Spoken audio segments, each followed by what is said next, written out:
এ বন্ধু, সামনে তো পুলিশ রে, গাড়ি তো কাগজপত্র কিচ্ছু নাই, গেলি তো কেস দিয়ে দিবেনি, আর টিয়া দিবেন না পারলে গাড়ি রেখে দিবেনি। হে সারা এ তুই কি করলু? জীবনে কি টিয়া কম কামে করছি রে? কয়টাই বালের কেস দিব? এই দ মানবেক ধরেই দিলাম, যে কয়েকটা নাকি দিয়ে দিস। এই দাঁড়া, গাড়ি কাগজপত্র বাইর কর। হ্যাঁ স্যার, এই যুগে গাড়ি কাগজপত্র লাগে? আমার কাছে গাড়ি কাগজপত্র নাই। বাপ রে, দাও তাহলে 500 টাকা জরিমানা দাও। এই তো স্যার, এতক্ষণে লাইন আইছেন, কয়টা নিবেন?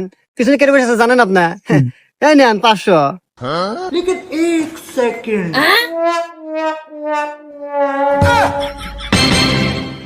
তোর পিছনে কে দেখো?